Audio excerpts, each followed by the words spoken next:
Learn English with Mr. IA. Let's get started. Oh, I guess I'll pretend.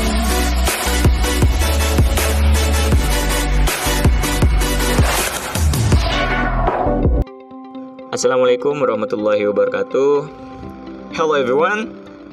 I really miss you because it has been a long time not to learn English with you. Let's learn English together. And today we are gonna learn about preposition. Kita akan belajar tentang preposition, kata depan. Karena banyak yang masih bingung cara kita menggunakan preposition, apakah in, on, around, at, atau preposition lainnya. Semisal kita mau mengatakan pada hari Jumat, apakah kita menggunakan in Friday, or on Friday, or even at Friday, etc. Jadi sekarang kita akan membahas tentang preposition dan penggunaan preposition itu dan posisinya. Let's get started. Ya, di sini preposition, that is kata depan, ialah kata yang biasanya ditempatkan atau diletakkan sebelum noun. Ya, kita sudah tahu noun, kata benda, atau pronoun, yakni kata ganti, yang menunjukkan antara noun atau pronoun tersebut dengan kata-kata lain dalam kalimat. Ya, preposition ini fungsinya atau kegunaannya ada sebagai kata depan yang menunjukkan hubungan antara noun ataupun pronoun. Semisal di sini contohnya in the class, di dalam kelas, on the table, terus around us, di sekitar kita. Untuk lebih jelasnya, mari kita pindah ke slide selanjutnya. Di sini ada kinds of preposition, macam-macam kata depan. The first is preposition of place, yaitu kata depan yang menunjukkan tempat. The second is preposition of time, kata depan yang menunjukkan waktu. Nah, di sini yang masuk kayak hari, jam, masuk ke yang nomor 2 ini. And the third is, or the last, is preposition of direction, kata depan yang menunjukkan arah. Mari kita ulas satu persatu. Preposition of place. Poin A di sana ada at, menunjukkan alamat, address. Attitude-nya Dean Street. Yang kedua itu menunjukkan gedung atau tempat-tempat besar, like a building or large place. At the swimming pool, terus menunjukkan nama desa atau suatu tempat ketika dalam perjalanan. A village or town on journey. At the village near pesawaran. B. In, menunjukkan tempat umum, public place.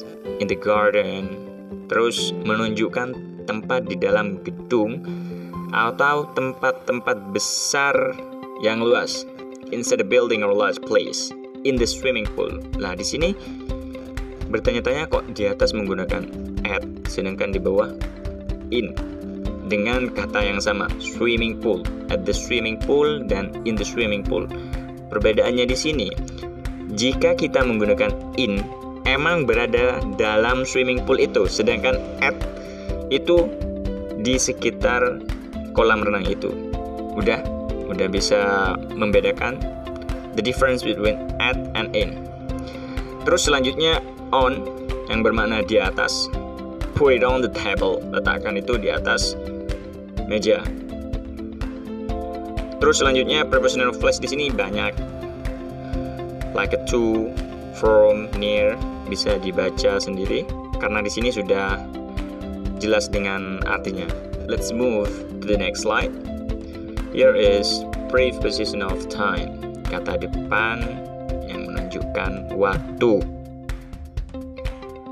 Pertama di sini ada at yang bermakna pada atau pukul. Contohnya at 11 a.m., at night, at dawn, at noon, at midnight, at weekend, at Christmas. And the blue color on bermakna pada. Tapi di sini umumnya digunakan ketika menunjukkan keterangan hari, tanggal, and celebration atau suatu perayaan.